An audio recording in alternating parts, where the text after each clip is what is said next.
கர்த்தருக்கு ஸ்தோத்திரம். நாம் இப்பொழுது இந்த 3 நாட்களும் கர்த்தருக்கு சித்தமானால் வருகை தாமதிக்குமானால் கர்த்தருடைய வருகைக்கு அடுத்த காரியங்களை குறித்து நாம் பார்க்க போகிறோம். ஒரு வசனத்தை நாம் வாசிக்கலாம். வாசித்து கர்த்தருடைய வார்த்தைக்கு நிறைய கடந்து போவோம். மத்தேயு எழுதின சுவிசேஷம் 24ஆம் அதிகாரம் 6வது வசனத்தை வாசியுங்கள். மத்தேயு 24:6 வாசியுங்கள். யுத்தங்களின் செய்திகளையும் கேள்விப்படுவீர்கள், கலங்காதபடி எச்சரிக்கையாயிருங்கள். இவைகளெல்லாம் சம்பவிக்க வேண்டியதே, ஆனாலும் முடிவு உடனே வராது. கண்களை மூடுவோம். நல்ல தகப்பனே, சர்வ வல்லமை உள்ள எங்கள் ஆண்டவரே, இந்த அருமையான நேரத்திற்காக எமக்கு ஸ்தோத்திரம். கிருபை உள்ள கரத்தில் எங்களை தாழ்த்துகிறோம். நாட்களை விசேஷித்துக் கொள்ளும் பொழுது அவன் கர்த்தருக்கென்று விசேஷித்துக் கொள்ளுகிறான் என்று வசனம் சொல்லுகிறபடி ஆண்டவரே, இந்த 3 நாட்களையும் நாங்கள் இந்த கடைசி நாட்களை உமக்கென்று விசேஷித்துக் கொண்டோம். ஆண்டவரே, இந்த 3 நாட்களும் கர்த்தர் எங்களோடு கூட இடைவிடுவீராக, உடைய வார்த்தைகளை அனுப்புவீராக, வந்திருக்கிற ஒவ்வொருத்தருடன் கர்த்தர் நீர் பேசுவீராக. திரும்பி போகும் பொழுது சந்திக்க ஆயத்தப்பட்டவர்களாய் திரும்பி போக கர்த்தர் கிருபை பாராட்டும். மகிமை உள்ள கரத்தில் எங்களை தாழ்த்துகிறோம். எங்கள் ஆண்டவர் இயேசு கிறிஸ்துவின் நாமத்தில் ஒப்பு கொடுத்து ஜெபிக்கிறோம் எங்கள் ஜீவனுள்ள நல்ல பிதாவே. அல்லேலூயா. மத்தேயு எழுதின சுவிசேஷம் 24ஆம் அதிகாரம் 6வது வசனத்தில் யுத்தங்களையும் யுத்தங்களின் செய்திகளையும் கேள்விப்படுவீர்கள், கலங்காதபடிக்கு எச்சரிக்கையாயிருங்கள் அப்படின்னு வசனம் சொல்லுது. எந்த யுத்தத்தை குறித்து இயேசு சொல்லுகிறார் அப்படிங்கிறது தான் இப்போது நம்ம ரொம்ப முக்கியமாக பார்க்க போகிற ஒரு விஷயம். எந்த யுத்தத்தை சொல்லுகிறார்? என்னை பொறுத்த வரைக்கும், வேதத்தை வாசித்த வரைக்கும், ஆண்டவர் எந்த இடத்திலும் பொத்தாம் பொதுவாக, அதாவது முன்னொரு காலத்தில் ஒரு ஏரியாவில் அப்படின்ற மாதிரி ஆண்டவர் பொத்தாம் பொதுவாக பேசுகிறதே இல்லை வேதத்தில். வேதத்தை பொறுத்த வரைக்கும் எல்லாம் தெளிவாக இருக்கும். அதாவது எங்கெங்கே எப்படி இருக்கணுமோ அந்த வருஷத்தோட எல்லாத்தோடையும் ஆண்டவர் தெளிவாக தான் கொடுத்து வச்சுருப்பார். உதாரணமாக இப்போ நோவா காலத்தில் ஜலப்பிரளயம் வரும்போது எப்போ வந்துச்சு? நோவாவுக்கு 600ஆம் வயதாகும் வருஷம் 2ஆம் மாதம் 17ஆம் தேதி ஆகிய அந்நாளிலே அப்படின்னு சொல்லுவார். ஸோ அந்த தெளிவு எல்லா இடத்துலையும் இருக்கும் வேதத்தில். ஆனால் என்னென்னா, அதை நம்ம கொஞ்சம் தேடி கண்டுபிடிச்சி படிக்கணும்னு ஆண்டவர் வச்சுருக்கிறார். ஏன் அப்படின்னு கேட்டால், அந்த தேடி கண்டுபிடிக்கிறது தான் நம்முடைய ஆர்வம். தானியேல் இருக்கிறாரு, அந்த 10 கொம்புகளை குறித்து நான் அறிய ஆவலாயிருந்தேன் அப்படின்னு சொல்கிறார். அதோட அர்த்தம் என்னென்னா, அவருக்கு அதில் எவ்வளோ இன்ட்ரெஸ்ட் இருக்குன்னு ஆண்டவர் பார்க்குறாரு. அந்த இன்ட்ரெஸ்ட்டுக்கு உடனே என்ன பண்ணுறாரு, ஒரு தூதனை அனுப்பி அவனுக்கு ஒரு விளக்கத்தை கொடுத்தார் என்று சொல்லி பார்க்குறோம். அப்போது அந்த இன்ட்ரெஸ்ட்டை தான் கர்த்தர் பார்க்குறாரு. எவ்வளோ இன்ட்ரெஸ்ட்டாக நாம் இருக்கிறோமோ அவ்வளோ கர்த்தர் நமக்கு வெளிப்பாடுகளை கொடுக்க வல்லமை உள்ளவராக இருக்கிறார். அப்போ இந்த யுத்தங்கள் செய்திகள் இதை மத்தியெல்லாம் ஆண்டவர் சொல்லும் பொழுது ஒவ்வொன்றுக்கும் ஆண்டவர் விளக்கம் கொடுத்துருக்கிறார். அந்த மத்திய 24ஆம் அதிகாரம் 4வது வசனத்திலிருந்து 7வது 8வது வசனம் வரைக்கும் பார்த்தீங்கன்னா 7 அடையாளங்கள் இருக்கும். ஒவ்வொரு அடையாளத்துக்கும் ஆண்டவர் என்ன பண்ணியிருப்பார் அப்படின்னு கேட்டிங்கன்னா, அதுக்கு ஒரு விளக்கத்தை கொடுத்துருப்பார்.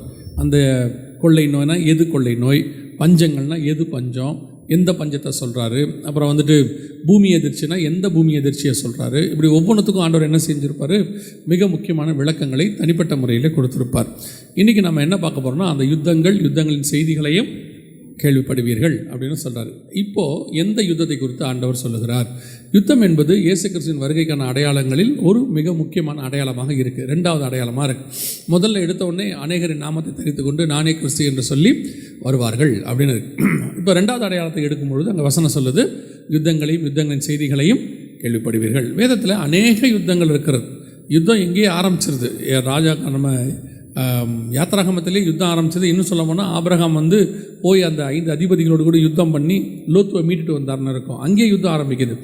எந்த யுத்தத்தை இயேசு சொல்லுகிறார், எந்த யுத்தத்தை குறித்து ஆண்டவர் சொல்லுகிறார் அப்படின்னு சொல்லி பார்த்தீங்கன்னு சொன்னால், கடைசி காலத்தில் ஒரு யுத்தம் நடக்க வேண்டி இருக்கிறது. பர்டிகுலராக கடைசி காலத்தில் நடக்கும்னு வேதம் சொல்லுது. வாசிங்க, எசேக்கியேல் புஸ்தகம் 38ஆம் அதிகாரம் 8வது வசனத்தை வாசிங்க. எசேக்கியேல் 38:8 வாசிங்க. அநேக நாட்களுக்கு பிற்பாடு நீ விசாரிக்கப்படுவாய், பட்டயத்துக்கு நீங்களாகி பற்பல ஜனங்களில் இருந்து சேர்த்து கொள்ளப்பட்டு வந்தவர்களின் தேசத்தில் கடைசி வருஷங்களிலே வருவாய். தேசத்தின் கடைசி வருஷங்களிலே நீ வருவாய் அப்படின்னா என்ன அர்த்தம்னா, இந்த யுத்தம் தான் கடைசி வருஷங்களிலே நடக்க வேண்டிய யுத்தம். ஸோ இது யாரை பற்றி சொல்லப்பட்டிருக்குன்னா, பற்பல ஜனங்களிலிருந்து சேர்த்து கொள்ளப்பட்டு வந்தவர்களின் தேசம். அப்படின்னா பற்பல ஜனங்களிலிருந்து சேர்த்து கொள்ளப்பட்டவர்கள் யாருன்னு பார்த்தீங்கன்னா, இஸ்ரவேல் ஜனங்கள். குறிப்பாக நம்முடைய காலத்தில் அவங்க சேர்த்து கொள்ளப்பட்டாங்க 1948. அதுக்கு முன்னாடி பார்த்தீங்கன்னு சொன்னால் அவர்கள் சேர்த்து கொள்ளப்பட்டாங்க. 2 தடவை நடந்திருக்குது. ஒரு தடவை எகிப்திலிருந்து மோசே தலைமையில் அவர்கள் சேர்த்து கொள்ளப்பட்டார்கள். 2வது முறை செருபாபேல் தலைமையில் அவங்க ஆலயம் கட்டுவதற்கு வந்தாங்க. ஆனால் இந்த முறை அவங்க வரும்போது பற்பல ஜனங்களிலிருந்து all over the world, India உட்பட எல்லா நாடுகளிலிருந்தும் அவர்கள் சேர்த்து கொள்ளப்பட்டார்கள். ஐரோப்பாவிலிருந்து எல்லா நாடுகளிலிருந்து சேர்த்து கொள்ளப்பட்டார்கள். இது இஸ்ரவேல் ஜனங்களை தான் குறிக்குதா, நீங்கள் சொல்கிறது விளக்கத்தை கரெக்டாக இருக்குமா அப்படின்னு ஒரு கேள்வி கேட்டிங்கன்னா, அதே 38ஆம் அதிகாரத்தில் 16வது வசனத்தை வாசிங்க. 16. நீ தேசத்தை கார்மேகம் போல் மூட, நீ தேசத்தை கார்மேகம் போல் மூட, என் ஜனமாகிய இஸ்ரவேலுக்கு விரோதமாக எழும்பி என் ஜனமாகிய இஸ்ரவேலுக்கு விரோதமாக எழும்பி. அப்போ வசனம் தெளிவாக இருக்கு, இஸ்ரவேலுக்கு விரோதமாக தான் வரும். வாசிங்க. கடைசி நாட்களிலே இது சம்பவிக்கும். எப்போ சம்பவிக்கும்? கடைசி. அப்போ ஒரு தடவைக்கு 2 தடவை தெளிவாக இருக்குது. இது கடைசி நாட்களில் நடக்க வேண்டிய, கடைசி வருஷங்களில் நடக்க வேண்டிய யுத்தம். ரெண்டாவது, யாருக்கு விரோதமாய் வருவாய்? என் ஜனமாகிய இஸ்ரவேல் விரோதமாய் வருவாய். எப்போ அவங்களுக்கு விரோதமாய் வருவாய்? பற்பல ஜனங்களிலிருந்து சேர்த்து கொள்ளப்பட்டு வந்தவர்களின் தேசத்தில் கடைசி வருஷங்களிலே நீ வருவாய். அப்போ வேதத்தில் சொல்லப்பட்ட இந்த கடைசி வருஷங்களில் வர வேண்டிய யுத்தம் ஒன்று இருக்கிறது. ஸோ இந்த யுத்தத்தை தான் நாம் கடைசி கால யுத்தம் என்று சொல்லி பார்க்கிறோம். இந்த யுத்தம் தான் நடக்கிற காலம், கடைசி காலம். அது நம்ம காலத்தில் இப்போ நடக்க ஆரம்பிச்சிருக்குது. இந்த யுத்தம் என்ன, இதுக்கு பின்னாடி இருக்கிற விஷயம் என்ன, யார் வரப்போகிறா, எப்படி முடிய போகுது, இதனுடைய தாக்கம் என்ன, எல்லாத்தையும் நாம் இன்றைக்கி பார்க்க போகிறோம். அதுக்கு முன்னாடி, இதை பார்க்குறதுக்கு முன்னாடி இந்த இஸ்ரவேலில் சம்மந்தப்பட்ட சில யுத்தங்கள், குறிப்பாக 2 யுத்தங்களை நாம் பார்த்துட்டு அதுக்கப்புறமாக தான் இந்த 3வது யுத்தத்தை பார்க்க போகிறோம். ஏன்னா இயேசு சொல்லும் போது யுத்தங்களையும் யுத்தங்களின் செய்திகள், யுத்தங்கள் அப்படின்னு ஆண்டவர் சொல்கிறார், ப்ளூரலில் சொல்கிறார். அப்படின்னா ஏதோ ஒரு யுத்தங்கள் ஒன்றுத்துக்கும் மேற்பட்டது அப்படின்னு பார்க்குறோம். இஸ்ரவேல் ஜனங்கள் இந்த இடத்துல 1948 அவர்கள் வந்தபோது அதிலிருந்து இப்போ வரைக்கும், இந்த 2025 வரைக்கும் 3 முக்கியமான யுத்தங்கள் இருக்கிறது. 3 யுத்தங்கள் ரொம்ப இம்பார்ட்டண்ட்டானது. இது வரைக்கும் கிட்டத்தட்ட 7 யுத்தங்கள் இருக்குது. இது 7வது யுத்தம். ஆனால் இந்த 7 யுத்தங்களில் 3 யுத்தங்கள் ரொம்ப இம்பார்ட்டண்ட், ரொம்ப முக்கியம். அதைத்தான் நாம் பார்க்க போகிறோம். அதோடு கூட வேறு இன்னொன்னையும் நம்ம பார்க்க போகிறோம். என்னென்னா, இந்த இஸ்ரவேல் ஜனங்களை பற்றின சில உண்மைகளை நீங்கள் தெரிஞ்சுக்க போகிறீங்க. உங்களுக்கு கிட்டத்தட்ட இங்கே ஒரு 50 வயசு உள்ளவங்களாம் இருப்பீங்க, 60 வயசு உள்ளவங்களாம் இருப்பீங்க. நீங்கள் பிறந்த காலத்துலேருந்து நீங்கள் ஒரு விஷயத்தை கேள்விப்பட்டுக்கிட்டே இருப்பீங்க. எதை பற்றி கேள்விப்பட்டுக்கிட்டே இருப்பீங்க அப்படின்னு கேட்டால், இஸ்ரேல் பாலஸ்தீன பிரச்சனை அப்படின்னு ஒன்று இருக்கும். அதை பார்த்தீங்கன்னு சொன்னால் பிறந்ததுலேருந்து நம்ம கேட்டுக்கிட்டே இருப்போம். இந்த சில விஷயங்கள்லாம் நம்ம காதில் என்ன செய்யும், பிறந்ததெல்லாம் கேட்கும். நமக்கு அது கேட்டு கேட்டு பழக்கமாகவும் மாறிடும். இஸ்ரேல் இப்போ நமக்கு அது பெரிய விஷயமாகவும் தெரியாது. ஆமாம், இஸ்ரேல் பாலஸ்தீன் எனக்கு தெரிஞ்சு அது 2 வருஷம் 2 ஜென்ரேஷனாக இருக்குது. எங்கள் அப்பா காலத்துலேருந்து பேசுகிறாங்க, எங்கள் தாத்தா காலத்துலேருந்து பேசுகிறாங்க அப்படின்னு இருக்குது. ஸோ அதை பற்றினதான விஷயத்தையும் நம்ம இருக்கு. ஏன் அதை பற்றி நம்ம பார்க்க போகிறோம்னு சொன்னால், இந்த கடைசி யுத்தத்துக்கு இந்த இஸ்ரேல் பாலஸ்தீன பிரச்சனை தான் மிக முக்கியமான காரணமாக இருக்க போது அதில் இருக்கிற உண்மையும் அதுக்கு பின்னாடி இருக்கிற சில விஷயங்களையும் நாம் தெரிந்து கொள்ள வேண்டியது அவசியமாக இருக்குது. அதை நம்ம வேதத்திலிருந்தும் அதை ஒட்டி உலகத்தில் இருந்த அந்த சம்பவங்கள், சரித்திரங்களை வைத்தும் நாம் இணைத்து நாம் பார்க்க போகிறோம். முதல்ல இந்த இஸ்ரேல் ஜனங்கள் இந்த தேசத்துக்கு, இஸ்ரேல் தேசத்திற்கு சொந்தமானவர்களா அப்படின்னு நீங்கள் முதல்ல பார்க்கணும். அவங்க ஒருவேளை குடியமற்றப்பட்டவர்களா? இப்போ நிறைய பேர் சொல்கிறாங்க 1948 இஸ்ரேல் வந்து அங்கே குடியேறிடுச்சு, அங்கே இருந்த பாலஸ்தீனர்களை விரட்டி விட்டுட்டாங்க, ஸோ இஸ்ரேல் ஜனங்கள் வந்து என்ன ஆக்கிரமிப்பு பண்ணிட்டாங்க அப்படின்லாம் சொல்கிறாங்க. இது அந்த அளவுக்கு உண்மைதானா, கரெக்ட் தானா அப்படின்னு சொல்லி பார்த்தீங்கன்னு சொன்னால், இஸ்ரேல் தேசம் என்பது எந்த காலகட்டத்தில் அங்கே வருது, இஸ்ரேல் தேசம் யாருக்குரியது அப்படின்னு சொல்லி நீங்கள் பார்த்தீங்கன்னு சொன்னால், நமக்கு தெரிஞ்சிருக்கிறபடி யாக்கோபு தான் இஸ்ரவேல் என்கிறதான பெயரை உடையவராக இருக்கிறார். ஆபிரகாமுடைய பேரன் தான் யார்? யாக்கோபு. அவர் தான் இஸ்ரவேலாக இருக்கிறார். அவருடைய 4வது பையன் பேர் தான் யூதா. அவருடைய காலகட்டத்தில் தான் யூதர்கள் வருகிறார்கள். ஸோ கிட்டத்தட்ட இன்னையிலிருந்து ஒரு 3500 வருஷத்துக்கு முற்பட்டவர்கள் அங்கே வாழ்ந்திருக்கிறார்கள். கானான் தேசத்தில், இஸ்ரவேல் தேசத்தில் வாழ்ந்திருக்கிறாங்க. அதுக்கப்புறம் அவங்களுக்குள்ள நிறைய பிரச்சனைகள் வந்துச்சு. அவங்கள ஆண்டவர் விரட்டி விட்டார். கிபி 70 இயேசு கிறிஸ்துவின் காலத்துக்கு பிறகு கிபி 70 கர்த்தர் அவர்களை உலகம் எங்கும் சிதறி போக பண்ணினார். ஆனால் சிதறி போக பண்ணின போதே ஆண்டவர் அவங்களுக்கு சொன்ன வாக்குத்தத்தம் என்னென்னா, திருப்பி அவர்களை கூட்டி சேர்ப்பேன்னு சொன்னார் ஆண்டவர் திருப்பி சொல்லும் போதே ரிசல்ட்டையும் சொல்லித்தான் அனுப்பினார். வாசிங்க, ஏசாயா தீர்க்கதரிசன புஸ்தகம் 43ஆம் அதிகாரம் 5, 6, 7 வசனங்களை வாசிங்க. பயப்படாதே, நான் உன்னுடனே இருக்கிறேன். நான் உன் சந்ததியை கிழக்கிலிருந்து வரப்பண்ணி உன்னை மேற்கிலும் இருந்து கூட்டி சேர்ப்பேன். நான் வடக்கை நோக்கி கொடு என்றும் தெற்கை நோக்கி வைத்திராதே என்றும் சொல்லி, தூரத்தில் இருந்து என் குமாரரையும் பூமியின் கடையாந்திரங்களில் இருந்து என் குமார்த்திகளையும் நான் என் மகிமைக்கென்று சிருஷ்டித்து உருவாக்கி படைத்து என் நாமம் தரிக்கப்பட்ட யாவரையும் கொண்டு வா என்பேன். கண்களில் இருந்தும். இது 5, 6, 7 வசனம் எதை பற்றின தீர்க்க தரிசனம்னா, கிழக்கு, மேற்கு, வடக்கு, தெற்கு 4 பக்கத்திலிருந்தும் அவர்களை என்ன செய்வேன், கூட்டி சேர்ப்பேன் அப்படின்னு வாக்கு பண்ணினார். இஸ்ரவேல் ஜனங்கள் கிபி 70 சிதறடிக்கப்பட்ட பின்பு உலகம் முழுக்க சிதறி போயிட்டாங்க. போன பிறகு அவங்க கிட்டத்தட்ட 1850 வருஷம் என்ன ஆனாங்க, எப்படி போனாங்க, எங்கே இருந்தாங்க எதுவுமே தெரியாது. அவங்க மறைஞ்சிட்டாங்கன்னா அந்த அடையாளத்தை இழந்துட்டாங்க. இதைத்தான் எசேக்கியேல் 37 ஆண்டவர் சொல்லுவார். எசேக்கியேல் தீர்க்கதரிசியை பார்த்து, இந்த உலர்ந்த எலும்புகள் உயிரடையுமா அப்படின்னு கேட்பார். உலர்ந்த எலும்பு ஏன் அப்படி சொல்கிறாருன்னா, உங்களுக்கு எல்லாருக்கும் தெரியும், ஒரு மனுஷனுடைய அடையாளம் என்பது சாதாரண வழியா எலும்பு கிடையாது. எப்படிங்க சொல்கிறீங்க அப்படின்னு கேட்டிங்கன்னா, இப்போ நான் இருக்கேன், பில்லி பாஸ்டர் இருக்கிறாங்க, அப்புறம் நிறைய பாஸ்டர்ஸ் இருக்கிறாங்க இல்லையா. இப்போ அவங்களாம் சொன்னால் கோச்சிப்பாங்க. அதனால் நானும் பில்லி பாஸ்டர் மட்டும் வச்சே சொல்கிறோம். ஏன்னா பரலோகத்து பக்கத்துக்கு நாங்கள் ஆசை இருக்கிறதுனால நாங்கள் என்ன, இப்போ அவங்களுக்குலாம் ஆசை இல்லையான்னு கேட்காதீங்க. நேற்றுலேருந்து நாங்கள் 2 பேரும் பேசிகிட்டு இருக்கும்போது பரலோகத்தை போகிறத பற்றி தான் நிறைய பேசிகிட்டு இருக்கிறோம். இப்போது 2 பேரும் இருக்கிறோம். ஒருவேளை கர்த்தருடைய அழைப்பு வந்து நாங்கள் 2 பேரும், நான் சொல்கிறது வருகையில் இல்லை, அதுக்கு முன்பதாகவே அழைப்பு வந்து 2 பேரும் கர்த்தருக்குள்ளே நித்திரை அடைஞ்சிட்டோன்னு வச்சுக்கோங்களேன், புதைச்சிருவாங்க. புதைச்சா இப்போ இருக்கிற வரைக்கும் தான் நான் ஜெகன்னு தெரியும், அவர் பில்லி பாஸ்டருக்கு தெரியும். புதைச்சிட்டு ஒரு 100 வருஷம் கழித்து தோண்டி எடுத்து எலும்பை எடுத்து மிக்ஸ் பண்ணி வச்சுட்டிங்கன்னா எது பில்லி பாஸ்டர் எலும்பு எது ஜெகன் எலும்புன்னு உங்களுக்கு தெரியாது. நான் ஏன் மற்றவங்களை சொல்லணும், யாரும் தப்பாக எடுத்துக்கூடாது, நம்மளை செத்து போயிட்டான் எலும்புன்னு சொல்கிறானேன்னு. அவர் என்னை எடுத்துக்க மாட்டார், அவர் என்னுடைய ஃப்ரெண்டுங்கிறதுனால நான் என்னையும் அவருமே கம்பேரிசன் வச்சு சொல்கிறேன். ஸோ அதனால் நல்லா அப்போ மிக்ஸ் பண்ணி வச்சிட்டோம்னா இது பில்லி பாஸ்டர் எலும்பு, இது ஜெகனுடைய எலும்பு நீங்கள் என்ன செய்ய முடியாது, ஐடென்டிஃபை பண்ண முடியாது. அதுவும் உலர்ந்த எலும்பு அப்படின்னா என்ன அர்த்தம்னா, அது அப்படியே காஞ்சி ஒரு மாதிரி முளத்தும் போயிருச்சு. ஸோ அந்த எலும்பை வச்சு உங்களால் ஐடென்டிஃபை பண்ணவே முடியாது. இதைத்தான் இஸ்ரவேல் ஜனங்களை பார்த்து கேட்குறாரு, உலர்ந்த எலும்புகள் உயிரடையுமா. இப்படி ஐடென்டிஃபிகேஷனே இல்லாமல் போயிட்டு காணாமல் போயிட்ட ஒரு இனம் இது திரும்பி உயிர் அடையுமா அப்படின்னு எசேக்கியேல் 37 கேட்குறாரு. ஆனால் நம்ம பண்ணுற யுத்தம் எங்கே வரப்போகுதுன்னா எசேக்கியேல் 38 வரப்போகுது. ஸோ எசேக்கியேல் 37 இந்த கேள்வியை கேட்குறாரு, உயிர் அடையுமா, திரும்பி எழும்புமா அப்படின்னா அந்த அதிகாரத்தை நீங்கள் கீழே வாசிட்டே வந்தீங்கன்னா, அவர்கள் எழும்பி ஒரு சேனையாய் நின்றார்கள்னு வசனம் சொல்லும். அவங்க என்ன சொன்னாங்களா, எழும்பி ஒரு சேனையாய் நின்றார்கள். இந்த தீர்க்க தரிசனத்தை நான் பின்னாடி சொல்கிறேன். இப்போ இந்தபடி அவர்கள் 1850 வருஷம் அடையாளங்களை தொலைத்துட்டாங்க. எங்கே இருந்தாங்க, எங்கே போனாங்க யாருக்குமே தெரியாது. டோட்டலாக அவங்க காணோம். ஆனால் அதுக்கப்புறம் தான் ஆண்டவர் இந்த தீர்க்க தரிசனத்தை சொல்கிறார், ஏசாயா வழியாக வச்சு சொல்கிறாரு, அவங்க திரும்பி வருவாங்க, 4 பக்கத்தில் என்ன செய்வேன், கூட்டி சேர்ப்பேன் அப்படின்னு சொன்னார். முதலாம் உலக யுத்தம் 1914 18 வரைக்கும் நடந்துச்சு. அந்த யுத்தத்தில் இங்கிலாந்து தேசம் தோக்கிற நிலைமையில் இருந்துச்சு. ஏன்னு சொன்னால் அவங்களுக்கு எதிராக இருந்த ஜெர்மனிகள் இவங்கெல்லாம் என்ன செஞ்சாங்கன்னா ஜெயிக்கிற இடத்துக்கு வந்துட்டாங்க. அப்போது இங்கிலாந்துக்கு சர் வைஸ்மேன் அப்படின்னு சொல்லக்கூடியதான ஒரு மருத்துவர் இருந்தார், அவர் விஞ்ஞானியும் கூட. அவர் என்ன பண்ணார், இங்கிலாந்து அரசாங்கத்துக்கிட்ட சொன்னார், நான் ஒரு புது பொருள் கண்டுபிடிச்சிருக்கேன், நீங்கள் எனக்கு தேவையான பொருள், அதாவது மக்காச்சோளம் நீங்கள் கொடுத்தீங்கன்னா அதை வச்சு நான் குண்டு கண்டுபிடிச்சி உங்களுக்கு தரேன்னார். ஸோ அவங்க கொடுத்தாங்க, அவர் குண்டு கண்டுபிடிச்சி கொடுத்தாரு. அந்த குண்டை வச்சு தான் அவங்க ஜெயித்தாங்க. ஸோ அதான் ஃபஸ்ட்டு அவங்க யூஸ் பண்ணது. முதலாம் உலகத்தில் தான் ஃப்ளைட்டு, இந்த குண்டுகள் எல்லாம் யூஸ் பண்ணப்படுது. ஸோ அதனால தான் நம்ம முதலாம் உலக யுத்தம் நம்ம சொல்கிறோம். அந்த யுத்தத்தில் அவங்க ஜெயித்த உடனே சர் வைஸ்மேனை கூப்பிட்டு கேட்டாங்க, உங்களுக்கு நாங்கள் என்ன செய்ய வேண்டும், இவ்வளோ பெரிய யுத்தத்தை நாங்கள் ஜெயிக்கிறதுக்கு நீங்கள் தான் காரணமாக இருந்திருக்கிறீங்க, நாங்கள் ஏதாவது உங்களுக்கு செய்ய விரும்புகிறோன்னு சொல்லும் போது, அவர் உங்களை மாதிரி என்ன மாதிரி இல்லை. நம்மளாக இருந்தால் என்ன கேட்டிருப்போம்னா, ஊருக்கு நடுவில் ஒரு ஏக்கர் கேட்டிருப்போம், இல்லை ஊருக்கு வெளியே நல்லா தோட்டம் கேட்டிருப்போம், பையனுக்கு அரசாங்கத்தில் ஒரு வேலை கேட்டிருப்போம், இல்லைன்னா நல்ல ஒரு லம்சம் அமௌண்ட்டாக கேட்டிருப்போம், ஏதாவது ஒன்று கேட்டிருப்போம். அவர் சொன்னார், எங்கள் ஜனங்க கிட்டத்தட்ட 1850 வருஷமாக அகதியாக இருக்கிறாங்க.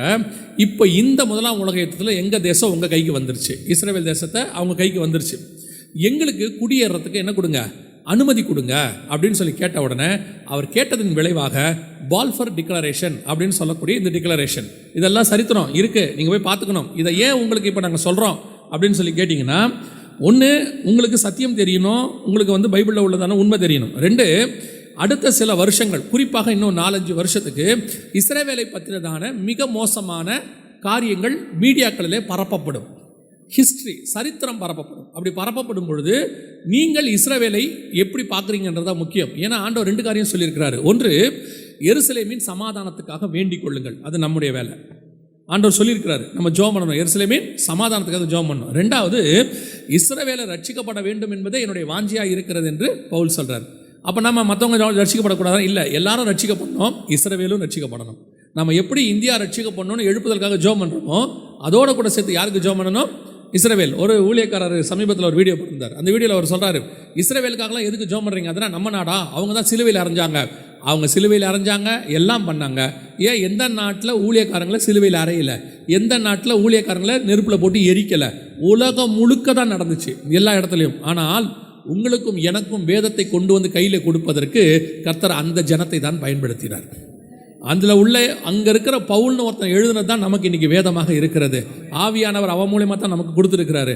அந்த முதல் தலைமுறையில் அந்த இஸ்ரவேலர்கள் பட்ட பாடு, அவர்கள் சிந்த ரத்த சாட்சி, அது இன்றைக்கி ஒரு சபையாக நாம் எல்லாம் உருவாக்கி இங்கே நிற்கிறோம்.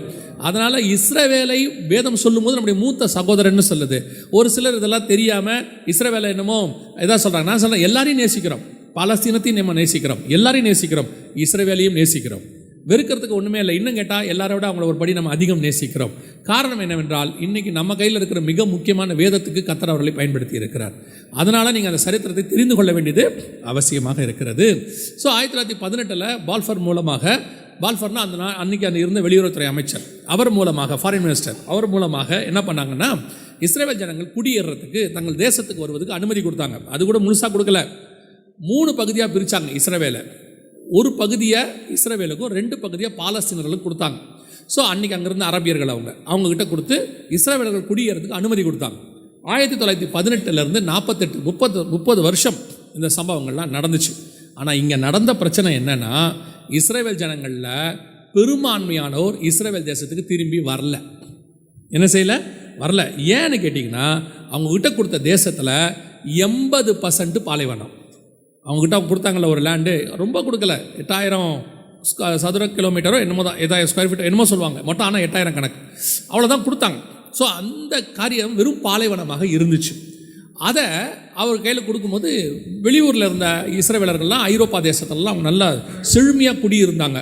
ஜெர்மனியில், ருமேனியாவில், போலாண்டில், ரஷ்யாவில் செம்மையாக இருந்தாங்க. அதனால் அவங்க என்ன பண்ணாங்க, இந்த பாலைவனத்துக்கு நம்ம ஏன் வரணும் அப்படின்னு சொல்லிட்டு வரல. இப்போ கர்த்தர் சொன்ன தீர்க்க தரிசனம் நிறைவேறணும். ஏசாயா 43:5-6 நடக்கணும். திருப்பி வான்னு சொன்னால் வரணும், கூட்டி சேப்பனா சேர்க்கணும். ஆனால் இந்த ஜனங்க அவங்களுக்கு என்ன செய்யலை, செவி கொடுக்கல. கர்த்தர் என்ன பண்ணார், இன்னொரு தீர்க்க தரிசனத்தை உரைச்சி வச்சிருக்கிறார். அதை அன்னைக்கு நிறைவேற்றினார். எந்த தீர்க்க தரிசனம்? வாசிங்க, ஆமோஸ் புஸ்தகம் 2ஆம் அதிகாரம், ஆமோஸ் 2:13 வாசிங்க. இதோ கோதுமை கட்டுகள் நிறைபாரமாக ஏற்றப்பட்ட வண்டியில் இருக்கிறது போல, நிறைபாரமாக ஏற்றப்பட்ட வண்டியில் இருக்கிறது போல நான் உங்களை நீங்கள் இருக்கிற ஸ்தலத்தில் இருந்து இருத்துவேன், இருக்கிற ஸ்தலத்தில் இருத்துவேன் அப்படின்னு. அதோட அர்த்தம் என்ன இருக்கட்டும். அதோட அர்த்தம் என்னன்னா, கோதுமை கட்டுகளை எப்படி ஏற்றுவாங்கன்னு பார்த்துருக்கீங்களா வண்டியில்? இப்போ நம்ம லாரியில் ஏற்றுறத கூட நீங்கள் பாருங்கள், இல்லை அந்த காலத்தில் மாட்டு வண்டியில் ஏற்றுறத கூட நீங்கள் பாருங்கள். எப்படி ஏற்றுவாங்கன்னா, ஒரு மூட்டை மேலே இன்னொரு மூட்டை வச்சு வச்சு வச்சு வச்சு அந்த வண்டி எவ்வளோ வெயிட் தாங்குமோ என்ன செய்வாங்க, மொத்தத்தையும் ஏற்றி ஒரு கயிறு போட்டு என்ன செய்வாங்க, கட்டுவாங்க. அந்த வண்டியை பார்த்தீங்கன்னா அப்படியே ஃபுல்லாக இருக்கும். ஓட்டுறவருக்கு சில லாரிலாம் பார்த்தீங்கன்னா லாரியை விட மேலேருந்து ஒரு தார்பாய் போட்டு மூடியிருப்பாங்க. அவ்வளவு இருக்கும் ஃபுல்லாக, ஒன்று மேலே ஒன்று வச்சு வெயிட்டை எவ்வளோ ஏற்ற முடியுமோ அவ்வளவு. அந்த மாதிரி நீங்கள் இருக்கிற ஸ்தலத்தில் நான் என்ன செய்வேன், இருத்துவேன் அப்படின்னு ஆண்டவர் சொல்கிறார். 1918 இடத்த கொடுத்துட்டார். ஆனால் வர சொன்னால் இந்த ஜனங்க யாரும் என்ன செய்யலை, வரல. அதனால் கர்த்தர் என்ன பண்ணார், இவங்க இருந்த எல்லா இடத்துலையும் எதிரி எழுப்பி விட்டார். நம்ம ஆண்டவருக்கு நம்மளை சமாதானமாக வைக்கவும் தெரியும், நம்ம ஆண்டவருக்கு எதிரியை எழுப்பவும் தெரியும். நீங்கள் தேவ சித்தத்தை கரெக்டாக செஞ்சீங்கன்னா உங்களை சுற்றி சமாதானத்தை கர்த்தர் கட்டளையிடுவார். ஆனால் தேவ சித்தத்துக்கு அகைன்ஸ்டாக போனீங்கன்னா உங்களை சுற்றி எதிரியும் கர்த்தர் எழுப்பிடுவார். அதுக்கு அவரால் கட்டவும் முடியும், இடிக்கவும் முடியும். அவரால் வேலியை அடைக்கவும் முடியும், வேலியை தூர்த்து போடவும் முடியும். அவரால் மூழ்கடிக்கவும் முடியும், அவரால் மீண்டும் வெளியே கொண்டு வரவும் முடியும். அல்லேலூயா! சர்வ வல்லமை உள்ள தேவன், மறந்துடக்கூடாது. நாம் பல நேரத்தில் கர்த்தர் சொல்லும் போது நம்ம கர்த்தருக்கு ஆலோசனை கொடுப்போம். சிலர்லாம் ஊழியத்துக்கு வாப்பா, ஆண்டவரே இதெல்லாம் செஞ்சால் தான் நான் வருவேன். ஆண்டவர் இப்படி பார்ப்பார், நான் சர்வ வல்லமை உள்ள தேவன். சிலர்லாம் ஒரு தம்பி ஊழியத்துக்கு வரேன்னா அவன் தான் சொன்னான், ஆண்டவர் என்ன ஊழியத்துக்கு வர சொன்னார். நான் சொன்னேன், சரி வாப்பா அண்ணன், எவ்வளோ கொடுப்பீங்க அப்படின்னா. நான் கேட்டேன், ஏப்பா நீ ஊழியத்துக்கு தானேப்பா வரேன்னா எவ்வளோ கொடுப்பேன்னா என்ன அர்த்தம் அண்ணன்? இல்லை எனக்கு இவ்வளோ தேவைகள் இருக்குது, இவ்வளோ கொடுக்க முடியுமா உங்களால்னா? இல்லைப்பா ஆண்டவர் கொடுப்பாரு, ஆண்டவர் கொடுக்கிட்டு நீங்கள் எப்போ தருவீங்கன்னா? நான் சொன்னேன், ஏப்பா நீ காசு கொடுத்து வாங்கிட்டு வந்தால் அதுக்கு பேர் வேலை, அது ஒரு ஒர்க்கு, சம்பளம். நீ ஆண்டவரை நம்பி வந்தீங்கன்னா தான் அதுக்கு பேர் மினிஸ்ட்ரி. நான் கொடுக்கறத விட ஆண்டவர் உனக்கு நிறைய தருவார். இன்றைக்கி நிறைய பேருக்கு கண்டிஷன்ஸ் இருக்குது. ஆண்டவர் காலத்தில் இருந்தான்ல, எங்கள் அப்பா அம்மாவுக்கு போய் முதல்ல நான் எல்லாம் முடிச்சுட்டு வரேன், ஒரு கூட்டம் அப்படி இருந்துச்சு. இந்த மாதிரி ஆண்டவர் சொல்லும் போது ஆண்டவருக்கு ஆலோசனை கொடுக்குறது, வானா வரதில்லை. அப்படி வராத போது கர்த்தர் என்ன பண்ணுவார், வர வைக்கிறதுக்கு ஒரு வேலை வச்சுருக்கிறார். அவருக்கு அதுவும் தெரியும். அவர் என்ன நினைக்கிறாருன்னா, இந்த அப்படி வலையை வீசும் போதே இந்த மீன் வந்துருச்சுன்னா நல்லதுன்னு நினைப்பார். வரமாட்டேன். சில மீன் பார்த்திங்கன்னா அந்த வலையில் வராது. அந்த வலையில் மாட்டின மீனை பார்த்து இந்த வெளியே இருக்கிற மீன் சிரிக்கும், மாட்டிட்டியா பத்தியா அப்படிம்பார். அப்புறம் ஆண்டவர் சிரிப்பார், ஓ நீ மாட்டலையா அப்படின்ட்டு தூண்டில் ஒன்று போடுவார், அதில் ஒரு புழுவை மாட்டி போடுவார். அப்போ இந்த புழுவை பார்த்துட்டு அந்த மீன் நினைக்கும், இவங்கெல்லாம் வலையில் மாட்டிட்டு சாக போகிறாங்க, நமக்கு பாரு இருக்கிற இடத்துக்கு புழு தானாக வருது, எவ்வளோ ஆசீர்வாதம்னு போய் கடிச்சா வாயை கிழிச்சிக்கிட்டு மேலே வரும். இப்போ அந்த வலையில் இருக்கிற மீன் இந்த மீனை பார்க்கும், ஒழுங்காக வந்திருக்கலாமா, வாயை கிழிச்சிக்கிட்டு வரணுமா, எப்படி நீ வந்து சேருவேன்றது எங்களுக்கு தெரியும். எதுக்கு வாயை கிழிச்சிக்கிட்டு வருவானே, நல்லபடியாக வர அவர் வலை போட்டு வந்துட்டீங்கன்னா உனக்கு நல்லது. யாருக்கும் ஆண்டவர் சொல்கிறாரு, வந்துட்டிங்கன்னா நல்லது, இல்லை வாயை கிழிச்சிட்டு வருவியா. அல்லேலூயா. ஊழியத்துக்கு கூப்பிட்டாலும் சரி, வேறு எந்த ஒரு காரியத்தை கர்த்தர் செய்ய சொன்னாலும் சரி, இல்லை ஒரு இடத்துக்கு போக சொன்னாலும் சரி, தைரியமாக போகிறதுக்கு என்ன பாருங்க, தயாராக இருங்க. அழைக்கிறவர் உண்மை உள்ளவர். அவர் 6 லட்சம் புருஷர்களை 40 வருஷம் வனாந்தரத்தில் போஷிக்க வல்லமை உள்ளவராக இருப்பாரானால் 6 பேர் இருக்கிற குடும்பத்தை நான் 70 வருஷம் போதிக்க மாட்டாரா? ஆண்டவர் போஷிக்க முடியாதா? இன்றைக்கி நிறைய பேருக்கு பயம், என்ன செய்வோம், வயசான காலத்தில் என்ன செய்வோம். நீங்கள் ஒன்றும் செய்ய வேணாம், சும்மா இருங்க, அவரே எல்லாம் பார்த்துப்பாரு. நம்ம எதுவும் செய்ய வேணாங்கிறத அவர் நம்மகிட்ட அடிக்கடி சொல்கிற வார்த்தை, நீங்களோ சும்மா இருப்பீர்கள், நானோ யுத்தம் பண்ணுவேன். இவங்க சும்மாவே இருக்க மாட்டாங்க. நாங்கள் ஏதாவது ஒன்று செய்யட்டுமா, இன்சூரன்ஸ் போட்டுமா, போட்டு மாதம் மாதம் கட்டட்டுமா பாரு, கட்டும்பார். ஆண்டர் கட்டுவார். எதுக்குப்பா கட்டுற? கடைசி காலத்தில் உடம்பு சரியில்லாமல் போச்சுன்னா, ஓ அதுக்கு தான் கட்டுறியா, ரைட்டு. கடைசி காலத்தில் உடம்பு சரியில்லாமல் போகும். அப்போ அவங்க கேட்பாங்க, ஏன் ஆண்டவர் எனக்கு உடம்பு சரியில்லாமல், நீ தான் இன்சூரன்ஸ் போடும் போதே சொன்னிய உடம்பு சரியில்லாமல் போகும்னு. சரி, போட்ட இன்சூரன்ஸை பயன்படுத்து, யூஸ் பண்ணு. அதில் வேறு நம்ம போகிற ஆட்களுக்கு அவங்க வந்து அட்வைஸ் பண்ணுறது, பார்த்தீங்களா நான் இன்சூரன்ஸ் போட்டதுனால தான் இன்றைக்கி எனக்கு இந்த நேரத்தில் யூஸ்ஃபுல் ஆச்சு. நான் அவங்ககிட்ட சொல்லுவேன், பாத்தியா எனக்கு நோயே வரல. பில்லி பாஸ்டர் நேற்று பேசிட்டு இருக்கும்போது சொன்னார், கர்த்தருடைய வசனம் உள்ளே வர வர வர பலகீனம் வெளியே போயிட்டே இருக்கும். நிறைய நேரத்தில் நம்ம ஆண்டவர்கிட்ட டாக்டர்கிட்ட போக வேண்டிய அவசியமே இருக்காது. அந்தந்த நேரத்தில் ஒரு நம்முடையதான மீறுதல் தான் நம்முடைய பல வியாதிகளுக்கு காரணமாக இருக்குது. அது இல்லாமல் தானாக ஒன்று வருதுன்னா அதை சுகமாக்க கர்த்தர் வல்லமை உள்ளவராக இருக்கிறார். அல்லேலூயா. அப்போ இந்த கூப்பிட்ட உடனே வரல இஸ்ரவேல் ஜனங்க, இந்த வசனம் கோதுமை பட்டை இருத்துக்கிறது போல இருத்துவேன், அப்படியே 100% நிறைவேறிச்சு. பாருங்கள், இது வந்து ஒரிஜினல் ஃபுட்டேஜ். அன்னைக்கு உள்ளது எடுத்தது. ஜெர்மனி தேசத்தில் ஹிட்லர்னு ஒருத்தன் வந்தான், திடீர்னு வந்தான். 1918க்கு பிறகு வந்தவன். அவங்க கூப்பிட்டு வராத போது கர்த்தர் எழுப்பி விட்டார். 30லேருந்து 36லேருந்து 43க்குள்ள அவன் பண்ண வேலைகள்லாம் நிறையா இருக்குது. அதெல்லாம் வாயால் சொல்லி முடிக்க முடியாது, அவ்வளோ இருக்குது. ஆனால் அவன் பண்ண ஒரு விஷயம், இந்த தீர்க்க தரிசன வசனம் நிறைவேறதுக்கு சொல்கிறேன். ஒரு வண்டியில், அதாவது ட்ரெயினில் ஒரு கம்பார்ட்மெண்ட்டில் மிஞ்சி போச்சுன்னா 50லேருந்து 70 பேர் இருக்கலாம். அந்த கம்பார்ட்மெண்ட்டில் 300 பேரை ஏற்றுவான். ஏற்றுறது மட்டும் இல்லை, அதுக்கு ஒரு சின்ன ஜன்னல் தான் இருக்கும். அந்த ஜன்னல் வழியாக தான் காற்று வரும். அதில் ஒரு ஊர்லேருந்து இன்னொரு ஊருக்கு நிற்க வச்சே அனுப்புவான். இன்றைக்கி அன்ரிசர்வ்டில் உட்காந்துட்டு போகிறதே நமக்கு கஷ்டமாக இருக்குது, அவன் நிற்க வச்சே அனுப்புவான். நிறைய பேர் மூச்சு திணறிய செத்து போவாங்க. அதில் செத்தவங்களை எடுத்து போகிற வழியில் அப்படியே வெளியே தூக்கி போட்டு போயிட்டே இருப்பாங்க. கணக்கில் வந்து செத்து போன யூதர்கள் மட்டும் 60 லட்சம் பேர். சமீபத்தில் ஒரு ஊழியத்துக்காக ஜெர்மனிக்கு போயிருந்தோம். தாவோன்ற இடத்துல தான் அங்கே அந்த ஊழியம் நடந்தது. அவங்க ஒரு தம்பி கூட்டிகிட்டு போனார். அங்கே தான் ஒரு கேம்ப், யூதர்களை எப்படி சித்திரவதை பண்ணி சாவடிச்சாங்கன்ற கேம்ப் அங்கே இருக்குது. அங்கே போய் பார்த்தா மிஞ்சி போச்சுன்னா ஒரு 100லேருந்து 200 பேர் தங்குறதான ஒரு இடம். கிட்டத்தட்ட அந்த ஏரியாவில் மட்டும் 11,000 பேரை தங்க வச்சுருந்துருக்குறாங்க. அங்கே தான் முதல்ல மலேரியாங்கிற நோயே வந்திருக்கு. அவங்க மேலே தான் அந்த கிருமியை டெஸ்ட் பண்ணி பார்த்துருக்குறான். நோய் வந்தவங்களை கூப்பிட்டு போய் ட்ரெஸ்ஸை கழட்டிட்டு கான்சன்ட்ரேஷன் கேம்ப்னு ஒன்று இருக்குது, விஷவாயு போட்டு சாவடிச்சிடுறது. சாவடித்த உடனே அந்த பிணத்தை அப்படியே எடுத்து பக்கத்துலேயே எரிக்கிறது. இந்த 3 இடமும் பக்கத்துலேயே வச்சுருக்கிறான். 3த்தையும் போய் பார்த்தோம். ஹிட்லர் பண்ண வேலை அடைச்சி வைக்கிறது, செத்தவங்கள அப்படியே ரொம்ப குற்றுயிர கொலைவாக இருக்கிறவங்கள கேஸ் போட்டு கொல்றது, கொண்டவங்கள எரிக்கிறது, அவங்களுடைய மொத்த ட்ரெஸ்ஸையும் எடுத்து ஓரமாக வச்சுக்கிறது, ட்ரெஸ்ஸு தேவைப்படும்னு. இந்த மாதிரி கர்த்தர் சொன்னதை கீழ்ப்படியாமல் போனது நிமித்தம். ஆண்டவர் ஒரு வாக்குத்தத்தம் பண்ணால், ஒரு காரியத்தை சொன்னால், உன்னை வான்னு சொன்னால், ஒரு காரியத்தை செய்ய சொன்னால் தைரியமாக செய்யுங்க. சொல்லுகிறவர் கர்த்தர். அவர் சொன்னார்னா சொன்னதை செய்யும் அளவும் அவர் கைவிடவே மாட்டார். சந்தேகம் மட்டும் படாதீங்க. வாக்குத்தத்தத்தை வாங்குற வரைக்கும் நீங்கள் சந்தேகப்படலாம், நடக்குமா நடக்காதான்னு. சொல்லிட்டாரா, நீங்கள் தூங்குங்க தைரியமா, அவர் தூங்கவே மாட்டார். அதை நிறைவேற்றுற வரைக்கும் அவர் முழிச்சு தான் இருப்பார். வசனம் அந்த ஆமோஸ் புஸ்தகம் 2:13 சொன்னபடியே அப்படியே கோதுமை கட்டுகளை இருத்துகிறது போல இருத்தி அப்படியே இது முழுவதுமாக சாடிச்சா. அதே வசனத்தில் 2:16 வாசிங்க பார்ப்போம். 16, பலசாலிகளுக்குள்ளே தைரியவான் அந்நாளிலே நிர்வாணியாய் ஓடி போவான். பலசாலிகளுக்குள்ளே தைரியவான், நல்ல ஸ்ட்ராங்கா இருக்க பசன்லையே தைரியமானவன் எப்படி ஓடி போவானா, நிர்வாணியாய் ஓடி போவான். இது அன்னைக்கு நடந்த சம்பவம், இது ஒரிஜினல் ஃபுட்டேஜ். அத்தனை பேரையும் நிர்வாணப்படுத்துறது தான் அவனுடைய வேலையாகவே இருந்துச்சு. நீங்கள் போய் பார்த்தீங்கன்னா அத்தனை பேரையும் அவன் நிர்வாணமாக தான் கொண்டு இருப்பான். ஒருத்தரை கூட ட்ரெஸ்ஸு போட்டு அவன் கொன்னதே கிடையாது. காரணம் ட்ரெஸ்ஸு தேவை, நமக்கு ட்ரெஸ் தேவைப்படுதுன்னு சொல்லி 60 லட்சம் பேரை அதில் அவங்கள மொத்தமாக போட்டு எரிச்சிருக்கிறான். ஒரு இடத்துல கிட்டத்தட்ட 10,000 பேர் 20,000 பேர்னு அதை போட்டு எரிச்சான் பாருங்க. எரிச்சவனுக்கு பைத்தியம் முடிச்சிருச்சான். அந்த பார்த்து என்னடா இப்படி ஒரு கொடுமை நடக்குதுன்னு சொல்லி அந்த மாதிரி தீர்க்க தரிசனம் நிறைவேறுச்சு. ஏன் இதெல்லாம் நடந்துச்சு? அதான் ரொம்ப முக்கியம். ஏன் இப்படி நடக்குது? அதுவும் தேவ ஜனங்களுக்கு, இஸ்ரவேலர்களுக்கு அதான் முக்கியம். யூதர்களுக்கு, துதிக்கிறவர்களுக்கு, யூதன் என்றால் துதிக்கிறவன், இஸ்ரவேல் என்றால் தேவ ஜனம். ஏன் அவனுக்கு அப்படி நடந்துச்சு? கர்த்தருடைய வார்த்தைக்கு கீழ்ப்படியாமல் போனது நிமித்தம். பல வேளைகளிலே நமக்கு ஏன் அப்படி வருது அப்படின்னா, கர்த்தருடைய வார்த்தையை விசுவாசிக்காத நிமித்தம். கர்த்தர் என்ன சொன்னாலும் விசுவாசிங்க, ஆனால் அது கர்த்தர் சொன்னதுன்ற கன்ஃபர்மேஷன் மட்டும் வச்சுக்கோங்க. தைரியமாக இருங்க, கர்த்தர் ஒரு நாளும் கைவிடவே மாட்டார். அல்லேலூயா. கைவிடாமல் போகிறது ஒன்று, அதை விட நீங்கள் அதுக்கு ஒரு விலை கொடுக்க வேண்டியிருக்கும். கர்த்தருடைய வார்த்தைக்கு கீழ்ப்படியாததுனால என்ன கொடுக்க வேண்டியிருக்கும்? ஒரு விலை கொடுக்க வேண்டியிருக்கும். அது கொஞ்சம் பெயின்ஃபுல் ப்ராசஸாக இருக்கும். அது காரணம் நம்ம தான்.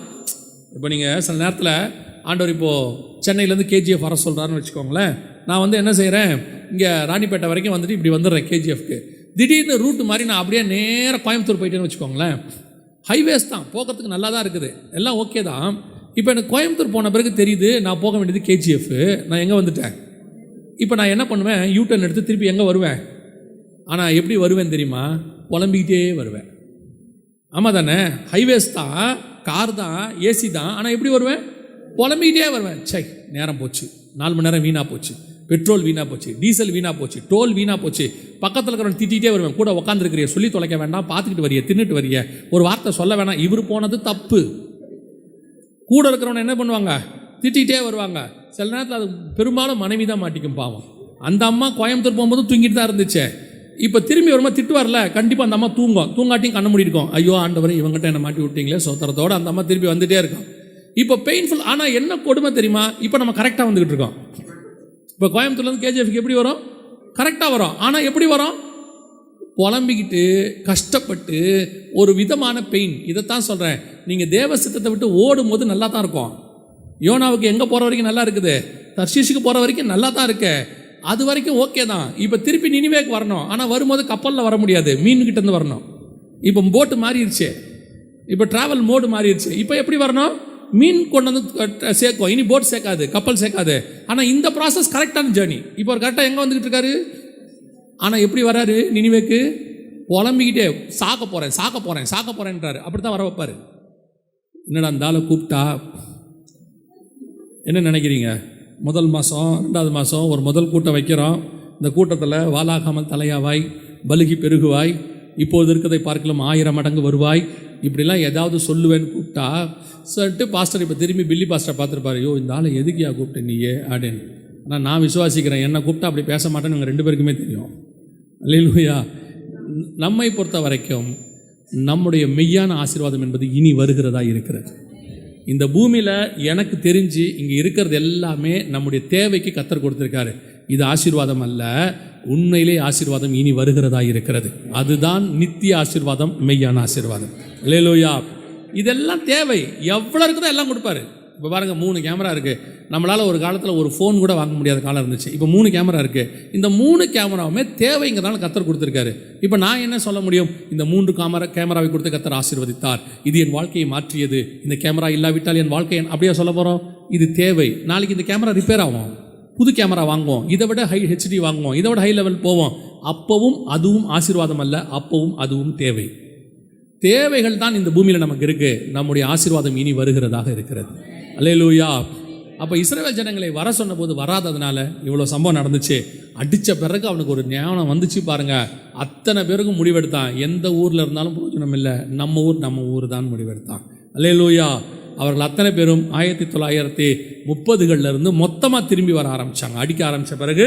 இது ஜெர்மனியில் மட்டும் இல்லை, இட்டாலியில் முசோலினின்னு ஒரு சர்வாதிகாரி வந்தார், ரஷ்யாவில் ஸ்டாலின்னு ஒரு சர்வாதிகாரி வந்தார். இத்தனை பேரும் 4 பக்கமும் அடித்தாங்க அவங்கள. இது கர்த்தர் எழுப்பினது தான், கர்த்தர் அனுமதி கொடுத்தது தான். 4 பக்கமும் அடித்தாங்க. அடித்த அடியில் எல்லாரும் வந்து சேர்ந்தாங்க.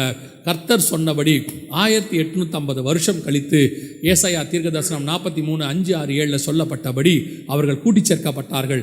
தேசம் உருவாச்சு. ஆண்டவர் சொன்னபடி த ஸ்டேட் ஆஃப் இஸ்ரேல் பான். மத்தேயு எழுதின சுவிசேஷம் 24ஆம் அதிகாரம் நீங்கள் 29, 30, 31 வசனங்களை வாசிக்கும் போது வேதம் சொல்லுகிறது, அத்தி மரத்தினால் ஒரு ஓமையை கற்றுக்கொள்ளுங்கள், அதில் இளங்கிளை தோன்றி துளிர் விடும் பொழுது வசந்த காலம் சமீபமாயிற்று என்று அறிவீர்கள். அப்படியே அத்திமரம் என்பது இஸ்ரவேல் தேசம் துளிர் விட்டு விட்டது.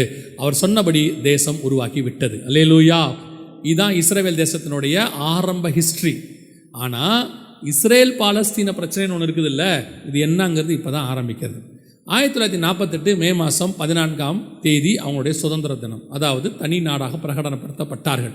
ஐநா சபையில் ப்ராப்பராக எல்லாரும் ஓட்டு போட்டு தான் அந்த நாட்டை கொண்டு வந்தாங்க. ஆனால் 15ஆம் தேதி மறுநாள் இஸ்ரேலை சுற்றி இருக்கிற 7 நாடுகள் இஸ்ரேல் மேலே யுத்தத்தை பிரகடனப்படுத்திச்சு. என்ன பண்ணாங்கன்னா, உங்கள் மேலே நாங்கள் என்ன பண்ண போகிறோம், யுத்தம் பண்ண போகிறோம். எதுக்காக அப்படின்னு கேட்டால், நீங்கள் 1918 வந்தீங்க, 48-30 வருஷத்தில் தனி நாடுங்கிறீங்க, இது எங்கள் நாடு. அவங்க சொன்னாங்க, இல்லைங்க, நாங்கள் ஏற்கனவே இங்கே தான் இருந்தோம், நடுவில் எங்களை விரட்டி விட்டாங்க, திருப்பி நாங்கள் எங்கள் நாட்டுக்கு என்ன பண்ணியிருக்கிறோம், வந்திருக்கிறோம். இப்போ இலங்கை அகதிகள் இருக்கிறாங்களே, இலங்கை தமிழர்கள் இருக்கிறாங்கல்ல, அவங்க நாட்டை விட்டு அவங்க என்ன செஞ்சுருக்காங்க, பல நாட்டுக்கு போயிருக்கிறாங்க. எங்கே போனாலும் அவங்க நாட்டுக்கு அவங்க என்ன செய்வாங்க, திரும்பி வருவாங்க. வரும்போது அவங்களை நீங்கள் ஏற்றுக்கொள்ள மாட்டீங்களா? இது உன் நாடு இல்லைன்னு சொல்ல முடியுமா? என்னைக்கு இருந்தாலும் அது அவங்க நாடு தான். அதே மாதிரி தான் என்னைக்கு இருந்தாலும் இஸ்ரேலுடைய நாடு அது அவங்க நாடு தான். இப்போ இந்த 7 நாடுகள் என்ன சொல்லிச்சு, சுற்றி இருக்கிற அரபு நாடுகள், இது உங்கள் நாடு கிடையாது, நாங்கள் என்ன செய்ய போகிறோம், உங்கள் மேலே யுத்தம் பண்ண போகிறோம்னு அனௌன்ஸ் பண்ணிட்டாங்க. என்னைக்கு யுத்தம்? இன்றைக்கி உங்களுக்கு சுதந்திர தினம், நாளைக்கு உங்களுக்கு யுத்தம் அப்படின்னு சொல்லிட்டாங்க. இப்போ சுற்றி இருக்கிற நாடுகள்லாம் ஒன்றுமே செய்யலை, இவங்களுக்கு பர்மிஷன் கொடுத்தவங்க ஐநா சபை எதுவுமே செய்யலை, யுத்தம் மட்டும் ஸ்டார்ட் ஆக போகுது. அந்த நேரத்தில் ரொம்ப முக்கியமான ஒரு விஷயம் கவனிங்க, இதுதான் அடுத்த 2 வருஷத்துக்கு சொல்ல போகிற பொய்க்கு உங்களுக்கு தெரிய வேண்டிய உண்மை. அந்த நேரத்தில் இஸ்ரேலுக்கு பிரதமராக இருந்தவர், அந்த கட்டத்துக்குள்ளே இருக்கிறார் பாருங்களேன், அவர் பேர் டேவிட் பென்கூரியன். இவர் என்ன பண்ணார், அன்னைக்கு உள்ளதான பாலஸ்தீனியன் போஸ்ட் அந்த பேப்பர்லேயும், அதே நேரத்தில் அன்றைக்கி உள்ள ரேடியோலையும் அவர் பேசினார். என்ன சொன்னார்னா, 7 நாடுகள் யுத்தத்தை அனௌன்ஸ் பண்ணியிருக்கிறாங்க, இப்போ நம்ம உருவாகி 1 நாள் தான் ஆகுது, இன்றைக்கி தான் நம்ம ஃபார்ம் ஆகிருக்கிறோம், உள்ளே இருக்கிற பாலஸ்தீனர்கள் வெளியே போகாதீங்க, நாம் எல்லாம் சேர்ந்து என்ன பண்ணுவோம், யுத்தம் பண்ணுவோம். ஏன்னா அந்த 7 நாடுகள் என்ன சொன்னாங்கன்னா, உள்ளே இருக்கிற பாலஸ்தீனர்களை பார்த்து, நீங்கள் மத ரீதியாக எங்களுக்கு சகோதரர்கள், இப்போ நீங்கள் நாங்கள் இந்த யுத்தத்தை பண்ணும்போது உங்களை கொல்ல விரும்பலை, ஏன்னா உங்களையும் கொல்ல வேண்டி வரும். ஸோ நீங்கள் எல்லாம் அவங்கள விட்டு தனியாக வந்துட்டிங்கன்னா, வெறும் யூதர்கள் மட்டும் உள்ளே இருந்தாங்கன்னா அவங்கள கொல்றது எங்களுக்கு ஈஸி, அதனால் வெளியே வாங்கன்னு சொன்னாங்க. அப்போ இவர் சொன்னார், பிரதமர் சொன்னார், நீங்கள் வெளியே போக வேண்டாம், நாம் இணைஞ்சு இருப்போம், யுத்தத்தை என்ன செய்வோம், சேர்ந்து சந்திப்போம், இந்த யுத்தம் முடிஞ்ச உடனே பேச்சுவார்த்தையில் எல்லாமே நம்ம பண்ணிக்கலாம் அப்படின்னார். ஆனால் இந்த உள்ளே இருந்த பாலஸ்தீனர்கள் என்ன பண்ணாங்க, சுற்றி இருக்கிற 7 நாடுகள் சொன்னதை நம்பி அவங்க எல்லாம் அந்தந்த ஏரியாவில் எங்கெங்கெல்லாம் இருந்தாங்களோ அப்படி என்ன செஞ்சாங்க, வெளியே போனாங்க. யுத்தம் ஆரம்பித்தது. இதுதான் ஃபஸ்ட்டு யுத்தம். யுத்தங்களின் செய்திகளையும் கேள்விப்படுவீர்கள் இயேசு சொன்னதனுடைய மிக முக்கியமான ஃபஸ்ட்டு யுத்தம் 1948 மே மாதம் 15ஆம் தேதி ஆரம்பிச்சிச்சு. இப்போ ஒரு மேப் காட்டுவாங்க பாருங்கள், அந்த யுத்தம் ஆரம்பித்த அன்னையிலிருந்து அந்த யுத்தம் எப்படி வளர்ந்துச்சு, இஸ்ரேல் எப்படி கொஞ்சம் கொஞ்சமாக தங்களுடைய எல்லைகளை பெருசாக்கினாங்க அப்படின்னு காட்டுவாங்க, டேட் வைஸாக இருக்கும். இப்போ யுத்தம் ஆரம்பிக்கும் போது அந்த 7 நாடுகள் சொன்னாங்க, எல்லாம் என்ன பாருங்கள், அது உங்களுக்கு அந்த மேப் மட்டும் பெருசாகும், அவ்வளோதான், வேறு ஒன்றும் தெரியாது. ஆரம்பிக்கும் போது அந்த 7 நாடுகள் சொன்னாங்க இஸ்ரேலை பார்த்து, இவங்களை 2 நாளில் நாங்கள் என்ன செஞ்சுருவோம், முடிச்சிருவோம். சின்ன நாடு, இப்போ தான் ஆரம்பிச்சிருக்காங்க, 1 நாள் தான் ஆகுது. ஆனால் இந்த 7 நாடுகளும் 1ஆம் உலக யுத்தம் 2ஆம் உலக யுத்தம் ரெண்டுத்தையும் பார்த்தவங்க, பயங்கர எக்ஸ்பீரியன்ஸ். ஸோ நாங்கள் 2 நாளில் யுத்தத்தை முடிஞ்சிருவோம், அதுக்கப்புறம் பழையபடி பாலஸ்தீன கையில் தேசத்தை என்ன பண்ணிடுவோம், கொடுத்துருவோன்னு யுத்தம் ஆரம்பிச்சிச்சு. ஆனால் யுத்தம் 2 நாளில் என்ன செய்யலை, முடிவடையலை. கிட்டத்தட்ட 3 வருஷத்துக்கு மேலே போச்சு. இஸ்ரவேலை ஒன்றுமே அவங்களால என்ன செய்ய முடியல, ஜெயிக்கவே முடியல. இன்னும் சொல்ல போனால் யுத்தத்தின் முடிவு இஸ்ரவேலுக்கு சாதகமாக தான் வந்தது. இஸ்ரவேல் அந்த 7 நாடுகளையும் ஜெயிச்சிச்சு. அல்லேலூயா. எப்படின்னு கேட்டிங்கன்னா, இஸ்ரவேல் ஒன்றும் அவ்வளோ பெரிய இராணுவம் கிடையாது, அவங்க ஒரு சின்ன குட்டி நாடு தான். அன்றைக்கி அவங்க தான் அப்போ தான் உருவாக்குறாங்க. ஆனால் எசேக்கியேல்ல வாசிச்சோம்ல, அவர்கள் எழும்பி ஒரு சேனையாய் நின்றார்கள்னு, அவங்க உருவான அன்னைக்கே யுத்தம் வந்துருச்சு. ஸோ இராணுவமாக தான் அவங்க ஸ்டார்ட் ஆனாங்க. ஆனால் அவங்க ஜெயிச்சதுக்கு காரணம் அவங்களுடைய இராணுவம் அல்ல, அவர்களுக்கு உதவி செய்தது அவர்களுடைய இராணுவங்களின் கர்த்தர், சேனைகளின் கர்த்தர் அவர்களுக்கு உதவி செய்தார். அல்லேலூயா. அந்த ஃபஸ்ட்டு வாரை பற்றி இண்டிபெண்டன்ஸ் வார்னு சொல்லுவாங்க, அந்த வார் ஆஃப் இண்டிபெண்டன்ஸும்பாங்க. அந்த முதல் யுத்தத்தை பற்றி புக்ஸு நிறைய இருக்குது, ஆன்லைனில் கூட இருக்குது, நீங்கள் படித்து பாருங்கள். அதில் எல்லாத்துலேயும் ஒன்று இருக்கும், இந்த யுத்தத்தை இஸ்ரவேலர்கள் ஜெயிப்பதற்கு கடவுள் எப்படி உதவி செய்தார்னு இருக்கும். அதில் இருக்கும் ஒரு சாட்சி அதில் இருக்குது. என்னன்னு கேட்டால், எகிப்திய தீபகற்பம் அந்த சைடு இவங்க முன்னேறிக்கிட்டே போகிறாங்க இஸ்ரவேலர்கள். எகிப்து சைடு பார்த்தா பயங்கரமான பாலைவன புயல் அடிக்குது. பாலைவன புயல் அடித்து மண் அடித்து தூக்கி அடிக்குது. இஸ்ரேல் இராணுவ வீரர்கள்லாம் தாங்க முடியாமல் கீழே படுத்துட்டாங்க. அப்போ தளபதி அந்த நடத்துகிறவர் என்ன செய்கிறாரு, ஜெபம் பண்ணுறாரு, ஆண்டவரே நீர் இப்படி எதிரிகள் கையில் எங்களை பிடித்து கொடுப்பானேன் அப்படின்னு சொல்லி ஜெபம் பண்ணும்போது அந்த பாலைவன புயல் 1 மணி நேரத்துக்கு மேலே அடிச்சிருக்கு. அடித்து முடிச்சுட்டு எல்லாம் நார்மலான பிறகு எழுந்திருச்சு மண்ணெல்லாம் தட்டிட்டு பார்த்தா கரெக்டாக இவங்க நின்ன இடத்துலேருந்து அப்படியே ஒரு 100 மீட்டர்லேருந்து பார்த்தா கன்னி வெடிகள் புதைத்து வைக்கப்பட்டிருந்துச்சான். வெடிகள் அவங்கள வெடிக்கிற மாதிரி. இவங்க ஒருவேளை இன்னும் ஒரு 100 மீட்டர் முன்னாடி போயிருந்தால் கூட வெடித்து சிதறி இருப்பார்கள். ஒருத்தர் கூட உயிர் சேதம் இல்லாமல் எகிப்தை ஜெயிப்பதற்கு கர்த்தர் கிருபை தந்தார். இந்த மாதிரி சாட்சிகள் நிறைய இருக்குது. அதில் அவங்க எழுதின புக்ஸ் எல்லாம் நிறைய இருக்குது, நீங்கள் பார்க்க முடியும். எதுக்கு உங்களுக்கு நான் சொல்கிறேன் அப்படின்னு சொன்னால், இந்த யுத்தம் மிக முக்கியமான யுத்தம், ஃபஸ்ட்டு யுத்தம். இஸ்ரவேலுக்கு எந்த பலனும் கிடையாது. அன்றைக்கி தாவீது சொன்னான்ல, நான் ஈட்டியோடையும் நான் இதோடையும் வரல, நீ நிந்திக்கிற சேனைகளின் கர்த்தரின் நாமத்தில் நான் வருகிறேன். அன்றைக்கி இஸ்ரவேல்கள் அப்படி தான் போனாங்க. யுத்தம் முடிஞ்சிச்சு. இப்போ தான் இஸ்ரேல் பாலஸ்தீன பிரச்சனை ஸ்டார்ட் ஆகுது. யுத்தம் முடிஞ்ச உடனே இஸ்ரேல் பிரதமர் சொன்னார், டேவிட் பென்குரியன், ஆபத்தில் இவங்க எல்லாரும் நம்மளை விட்டுட்டு என்ன பண்ணிட்டாங்க, வெளியே போயிட்டாங்க. நம்ம போக வேணான்னு சொல்லியும் போயிட்டாங்க. ஆனால் யுத்தம் நமக்கு சாதகமாக முடிஞ்சிச்சு. இமிடியட்டாக எல்லா பார்டரையும் க்ளோஸ் பண்ணுங்கள், வெளியே போன யாரும் உள்ளே வரக்கூடாது என்று சொன்னார். வெளியே போன யாரும் உள்ளே வரக்கூடாது. அன்னைக்கு வெளியே போனவங்களுக்கு பேர் தான் பாலஸ்தீன அகதிகள். இஸ்ரேல் சொல்லிருச்சு, நீங்கள் இனிமேல் வராதிங்க உள்ளன்ட்டு. இந்த 7 நாடுகள் இவங்களை வர வச்சாங்கல்ல, அவர்களும் இவர்களை ஏற்றுக்கொள்ளவில்லை. அவங்க என்ன சொல்லிட்டாங்க, நீங்கள் இஸ்ரேலுடைய எல்லையிலே இருங்க, எங்கள் பாலைவனத்தில் அங்கேயே இருங்க, நாங்கள் உங்களுக்கு உதவி செய்கிறோம், ஆனால் இஸ்ரேவேலுக்கு நீங்கள் என்ன பண்ணுங்கள், தொல்லை கொடுத்துக்கிட்டே இருங்க அப்படின்னு அவங்கள அங்கே அப்படியே வச்சுக்கிட்டாங்க. இதுதான் இஸ்ரேல் பாலஸ்தீன பிரச்சனையினுடையதான ஆணிவேர், இதுதான் பேஸ். அன்னைக்கு பாலஸ்தீன அகதிகளாக மாறினவர்கள் இன்னைக்கு வரைக்கும் இருக்கிறாங்க. இப்போ நம்ம ஒரு கேள்வி கேட்கலாம், ஏங்க சரி ஓகே அவங்க தப்பு பண்ணிட்டாங்க, திருப்பி உள்ள விடக்கூடாதா? இன்னைய வரைக்கும் இந்த 75 வருஷமாக பாலஸ்தீனர்களுக்கு உணவு, வேலை, தண்ணி, எலக்ட்ரிசிட்டி அத்தனையும் இஸ்ரேல் தான் கொடுத்து கொண்டிருக்கிறது. அவங்க தான் கொடுக்குறாங்க. இன்னும் சொல்ல போனால் பாலஸ்தீனர்களுக்கு நிதி உதவியை அமெரிக்கா தான் செய்கிறது. இந்த 7 நாடுகள் ஒன்றும் செய்யலை. இவங்க எல்லாம் அவங்களுக்காக குரல் மட்டும் கொடுப்பாங்க, ஆனால் உதவி செய்கிறது அத்தனையும் இந்த 2 நாடு தான் செஞ்சுக்கிட்டு இருக்குது. ஐநா சபைக்கு பயந்தோ அல்ல தேவனுக்கு பயந்தோ எப்படியோ அவர்கள் செய்கிறார்கள். ஆனால் அங்கே வேலை நடக்கிறது. நல்லா தெரிஞ்சுக்கொள்ளுங்க, இஸ்ரேல் பாலஸ்தீன பிரச்சனைக்கு காரணம் இஸ்ரேல் அல்ல, இஸ்ரேலை சுற்றி இருக்கிற 7 நாடுகள். இதுதான் முதல் யுத்தத்தினுடையதான மிக முக்கியமான காரியம். இது யுத்தங்களின் செய்திகளுடைய ஃபஸ்ட் யுத்தம் இப்படி தான் நடந்துச்சு. 2வது யுத்தம் இது எப்போ நடந்துச்சு அப்படின்னு கேட்டிங்கன்னு சொன்னால் 1967 நடந்தது, ஜூன் மாதம் 5ஆம் தேதி. இது எதுக்கான யுத்தம்? இப்போ நடந்தது நாட்டுக்கான யுத்தம். ஃபஸ்ட்டு நடந்தது நீங்கள் பார்த்தது ஒரு நாட்டுக்கான யுத்தம். இப்போ 2வது எதுக்காக நடந்துச்சு அப்படின்னு கேட்டிங்கன்னா எருசலேமுக்காக நடந்துச்சு. நல்லா கவனிங்க, இது எருசலேமுக்கான யுத்தம். இது என்ன யுத்தம், எதுக்காக எருசலேமுக்காக நடைபெற்றது அப்படின்னு கேட்டிங்கன்னா, இஸ்ரவேல் கவனிங்க, இஸ்ரவேல் 1948 வரும்போது இஸ்ரவேலுக்கு தலைநகரம் எருசலேம் கிடையாது, டெல் அவிவ் அப்படின்னு ஒரு பட்டணம். இன்னை வரைக்கும் டெல் அவிவ் தான் இருக்குது, எருசலேமும் இருக்குது, ரெண்டும் இருக்குது. டெல் அவிவ் பட்டணம் அவங்களுக்கு தலைநகர். ஏன் எருசலேம் தலைநகரம் ஆகலை அப்படின்னு கேட்டிங்கன்னு சொன்னால் அதுக்கு 2 காரணம் இருக்குது. ஒன்று ஆவிக்குரிய காரணம், இன்னொன்று ஐநா சபை சொன்ன காரணம், உலக காரணம். ஐநா சபை என்ன சொல்லுச்சுன்னா, எருசலேம் 3 முக்கிய மதங்களுக்கு மைய இடம். இது இருக்குது பார்த்தீங்களா, 3 முக்கிய மதங்களுக்கு. ஃபஸ்ட்டு எருசலேம் யூதர்களுக்கு ரொம்ப முக்கியம், ஏன்னா ஆபிரகாம் காலத்துலேருந்து அவங்க இருக்காங்க. ஸோ அந்த மதத்துக்கு, யூத மார்க்கத்துக்கு ரொம்ப இம்பார்ட்டன்ட். 2வது இஸ்லாமியர்களுக்கு, அங்கே ஒரு மாஸ்க் இருக்குது பார்த்தீங்களா, அவங்களுக்கு இருக்கிற மாஸ்கில் 10 மாஸ்க் அவங்களுக்கு ரொம்ப இம்பார்ட்டன்ட். 10 சைட் வேர்ல்டுலேயே ரொம்ப அவங்களுக்கு ரொம்ப முக்கியம். அதில் இது 3வது இடத்துல இருக்குது. முதல்ல மெக்கா இருக்குது, 2வது மெதினா இருக்குது, இது 3வதுல இருக்குது. ரொம்ப இதே மாதிரி ஷார்ஜாவில் ஒன்று இருக்குது, இப்படி நிறைய இடம் இருக்குது. இதில் 3வது இடத்துல இருக்குது. 3வது கிறிஸ்தவர்களுக்கும் என்ன சொல்லப்படுகிறது, இம்பார்ட்டண்ட்டான இடம். என்ன காரணம் அப்படின்னு கேட்டிங்கன்னா, இயேசு கிறிஸ்து அங்கே என்ன பண்ணார், பிறந்தார், இஸ்ரவேலில் பிறந்தார், பெத்லகேமில் பிறந்தார். இஸ்ரவேல் அதை எருசலேமுக்குள்ளே அவர் நுழைந்தார், கழுதையின் மேல் ராஜாவாக நுழைந்தார். அப்புறம் தேவாலயத்தில் பிரசங்கம் பண்ணினார். அதற்கு பிறகு எருசலேமுக்கு புறம்பே சிலுவையில் அறையப்பட்டார். எல்லாம் நடந்துச்சு இல்லையா? ஸோ அதனால் நமக்கு அது என்ன இடம், முக்கியமான இடமாக சொல்லப்படுகிறது. ஆனால் ஒன்று நல்லா புரிஞ்சுக்கோங்க, எருசலேம் நமக்கு ஆவிக்குரிய விதத்தில் தான் முக்கியமான இடமே தொழிய மாம்சப்படி நமக்கு எருசலேம் முக்கியம் அல்ல. அப்படின்னா எருசலேம் பற்றி நம்ம எருசலேம் பட்டணத்துக்காக ஜோம் பண்ணுங்க. எருசலேமை சுற்றிலும் பர்வதங்கள் இருக்குமா போல உன் தேவனாய் கர்த்தர் அதை சுற்றி இருப்பார், ஜோம் பண்ணுங்க. ஆனால் உங்களுக்கும் எனக்கும் மாம்ச அட்டாச்மெண்ட் கிடையாது. எப்படி சொல்கிறீங்க? இது ஒருத்தர் என்ன பண்ணிட்டாரு, ஒரு உங்கள் ஊருக்காரர் தான், உங்கள் பாஸ்டர், அவர் இப்போ இல்லை.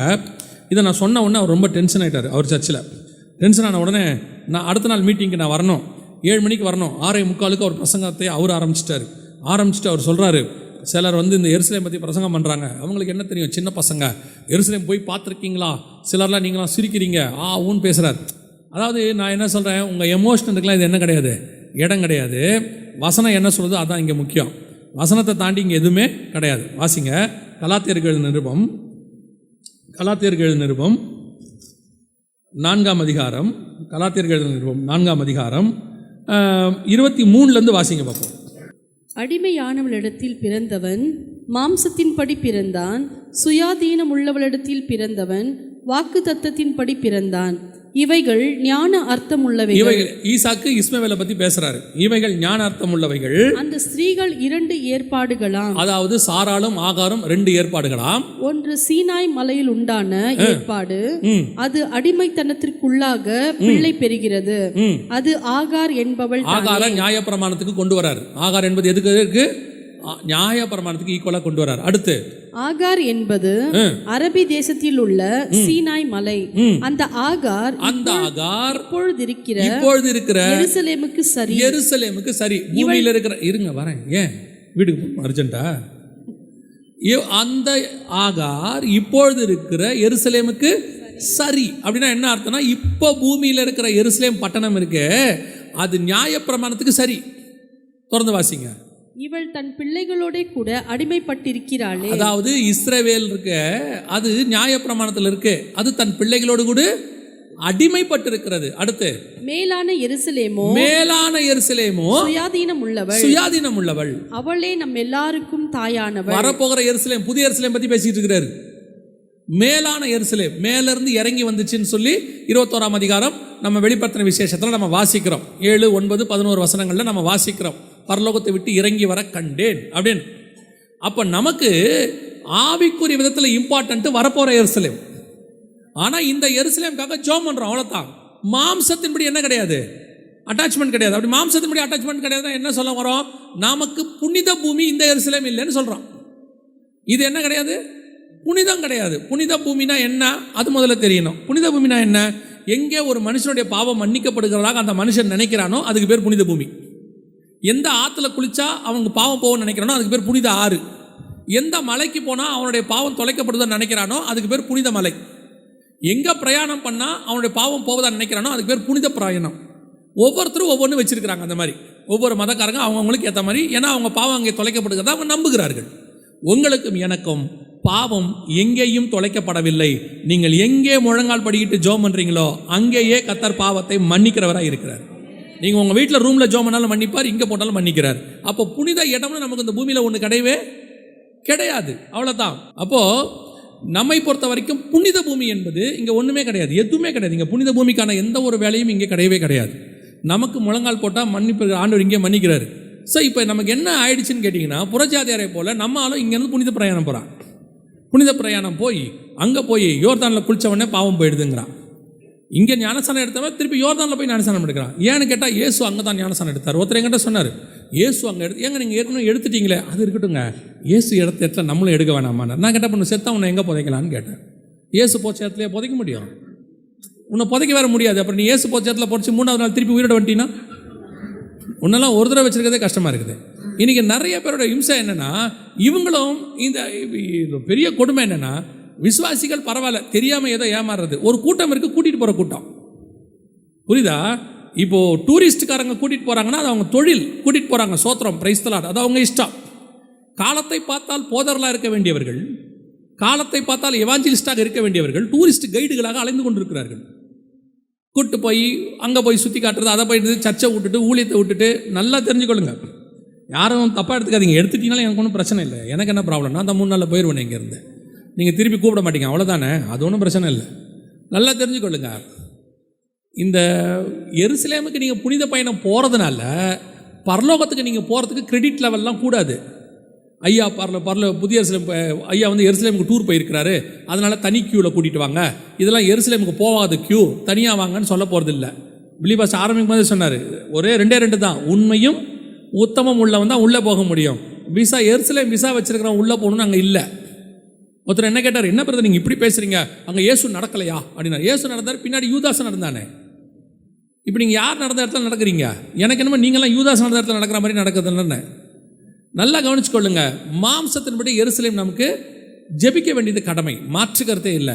ஆனால் அந்த இடம் நம்மளுது, நம்ம போய் அங்கே பார்த்தா, சிலர்லாம் அங்கே போய் பார்த்தா தான் என் ஆத்மாவுக்கு சாந்தியே வரும். நீ உங்கள் ஆத்மாவுக்கு அப்படி ஒரு சாந்தியே வேணாம். நான் சொல்கிறேன், எருசலேம் போகிறதுனால ஒன்றும் நடக்க போகிறதில்ல. இஸ்ரவேல் சுற்றி பார்க்க போகிறதுனா போங்க, அதுவும் இப்போ போங்க, சூப்பராக இருக்குது. மாமியார் மருமகள்லாம் போங்க, இப்போ போங்க, குண்டு போட்டுக்கிட்டு இருக்கிறான். இப்போ தான் சரியான நேரம். இப்போ யாரும் டூர் போகிறதே இல்லை. ஏன்? இப்போ எருசலேமுக்கு போனால் புனிதம் இல்லையா? எப்போ புனிதம் வரும்? இவங்களுக்கு பணம் சம்பாதிக்கிற காலம் வரும்போது புனிதம் வரும். விசுவாசிகள் ஏமாறாதீங்க. 1 லட்சம் கேட்குறான், 2 லட்சம் கேட்குறாங்க. போய் எருசலேமை சுற்றி பார்த்துட்டு வந்தோம். உங்களுக்கு நீங்கள் போகணும்னு ஆசை இருந்தால் போங்க, ஒன்றும் செய்ய முடியாது. நீங்கள் எப்போ போங்க தெரியுமா? நீங்கள் புனித பயணம் போகிற ஆட்கள் மற்ற மதக்காரங்களை பாருங்கள், அவங்க காரியங்கள்லாம் முடிச்சுட்டு, கடமைகள்லாம் முடிச்சுட்டு சாகிறதுக்கு முன்னாடி போவாங்க, போய் புனிதத்தை அடையிறதுக்கு போவாங்க. நீங்கள் அந்த அளவுக்கு கூட போக வேண்டாம். சுவிசேஷம் என் ஏரியாவில் சொல்லி முடிச்சிட்டேன், சுவிசேஷம் சொல்கிறதுக்கு ஒரு ஆள் கூட இல்லை, அதனால் எங்கிட்ட பணமும் கொட்டி கிடக்குது, என்ன பண்ணுறதுன்னு தெரியல, வேலை வெட்டியும் இல்லை, சும்மா தான் இருக்கிறேன் அப்படின்னா போங்க. இங்கே நீங்கள் ஒரு ஆளுக்கு சுவிசேஷம் சொல்ல மாட்டேங்கிறீங்க. சுற்றி இருக்கிற சுவிசேஷம் சொல்கிறதுக்கு பணமும் தேவைப்படுது. நீங்களே செலவு பண்ணி சுவிசேஷம் சொல்லலாம். 1.5 லட்ச ரூபா செலவு பண்ணி எருசலேமுக்கு போகிறத விட 1.5 லட்சம் செலவு பண்ணி 10 மீட்டிங் நடத்துங்க, உங்கள் வீட்டில் நடத்துங்க.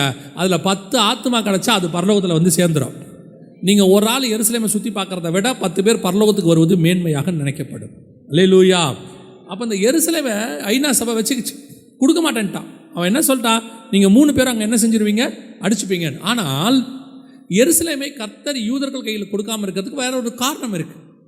வாசிங்க, மீகாவின் புஸ்தகம் 3ஆம் அதிகாரம் 12வது வசனத்தை வாசிங்க.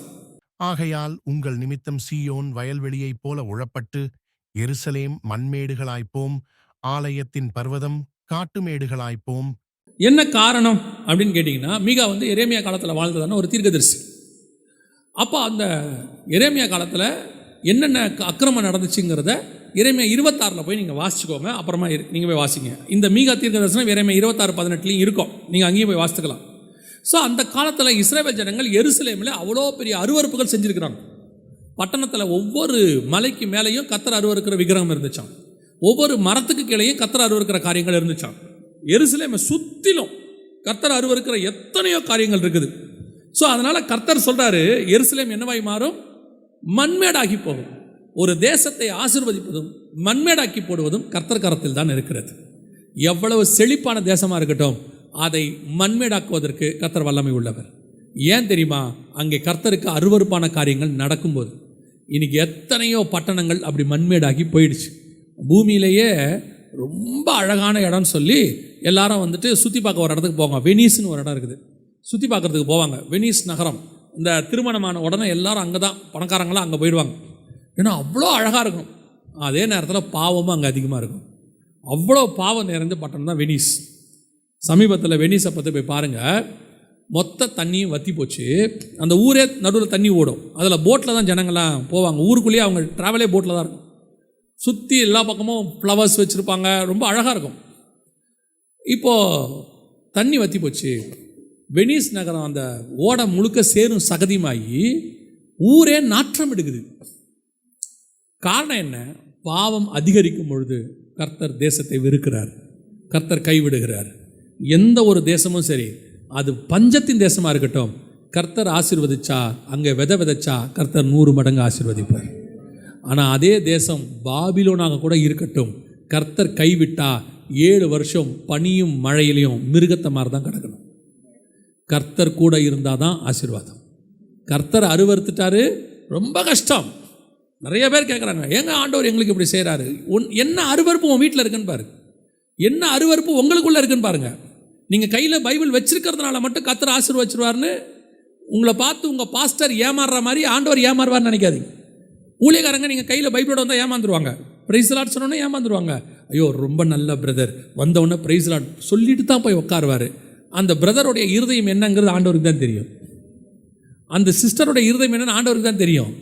அப்புறம் பார்த்தீங்கன்னா திடீர்னு அவங்களுக்கு ஏதோ நடக்கும். பாஸ்டர் நினைப்பார், நல்ல பிரதர், நல்ல சிஸ்டர், ஏன் இப்படி நடக்குது? ஆண்டவருக்கு தெரியும் அவர் யாருன்னு. அவரை சரி பண்ணுறதுக்கு ஆண்டவர் அந்த வேலையை செஞ்சுக்கிட்டு இருப்பார். பல நேரங்களில் கர்த்தருக்கு பிரியமாய் பட்டணம் இருக்கும் பொழுது அந்த பட்டணத்தை கர்த்தர் ஆசீர்வதிப்பார். கர்த்தருக்கு அருவருப்பாக போகும்போது, இப்போவும் சொல்கிறேன், பட்டணம் அருவருப்பாக போகுதுன்னா அங்கே உள்ள ஜனங்க பண்ணுறது இல்லை, அந்த ஜனங்க எல்லா காலத்துலையும் அருவருப்பாக தான் இருப்பாங்க. அங்கே இருக்கிற தேவ ஜனங்கள் அருவருப்பாய் போகும்போது தான் கர்த்தர் தேசத்தை கைவிடுகிறார். வேதத்தை பொறுத்த வரைக்கும் ஒரு சபை, ஒரு நீதிமான்கள் அங்கே இருக்கிற வரைக்கும் அந்த இடத்தை கர்த்தர் கைவிடவே மாட்டார். எப்போ சபை கெட்டு போதோ, எப்போ ஊழியக்காரன் கெட்டு போகிறானோ, எப்போ விசுவாசி கெட்டு போதோ அப்போ தான் கர்த்தர் அந்த இடத்தை கைவிடுவார். அது வரைக்கும் கர்த்தர் கைவிட மாட்டார். சுற்றி என்ன வேணால் நடக்கட்டும், சோதமாகவே இருக்கட்டும், லோத்து இருக்கிற வரைக்கும் கர்த்தர் அதை அழிக்கவே மாட்டார். ஆண்டவர் சொல்வார், நீ இருக்கிற வரைக்கும் நாங்கள் இதை என்ன செய்ய முடியாது, அழிக்கவே முடியாது. அதுதான் உண்மை. நீதிமான் உள்ள ஒரு சபையும் நீதிமான் உள்ள ஒரு ஊழியக்காரனும் நீதிமானாக விசுவாசிகள் இருந்தால் அந்த இடம் அழியாது. கர்த்தர் அவர்கள் நிமித்தம் அதை ஆசீர்வதிப்பார். ஒரு இடம் நாசமாக போகுதுன்னா அங்கே இருக்கிற சபை நாசமாக போச்சுன்னு அர்த்தம். அதான் அதோடைய மிக முக்கியமான காரியம். ஸோ இப்போ கர்த்தர் சொன்னபடி தேசம் மண்மேடாகி போயிடுச்சு. ஆனால் இதே தேவன் திருப்பி ஒரு வார்த்தை சொல்கிறாரு, அவர்களை மீண்டும் கூட்டி சேர்ப்பேன். வாசிங்க, சகரியாவின் புஸ்தகம் 12ஆம் அதிகாரம் 6வது வசனத்தை வாசிங்க. சகரியா 12:6 வாசிங்க. அந்நாளிலே யூதாவின் தலைவரை விறகுகளுக்குள்ளே எரிகிற அக்கினி அடுப்புக்கும் வைக்கோல் கட்டுகளுக்குள்ளே எரிகிற தீவட்டிக்கும் ஒப்பாக்குவேன். அவர்கள் வலதுபுறமும் இடதுபுறமுமாக புறப்பட்டு சுற்றிலும் இருக்கிற எல்லா ஜனங்களையும் பட்சிப்பார்கள். எருசலேம் திரும்பவும் தன் ஸ்தானமாகிய எருசலேமிலே குடியேற்றப்பட்டிருக்கும். சகரியா 12:1 முதல் 6 வசனத்தை குறித்து வச்சுக்கோங்க. 1967 2025 வரைக்கும் நடக்கிற சம்பவங்கள் அதில் இருக்குது. இன்னும் நடக்கிற சம்பவங்கள் அதில் இருக்குது.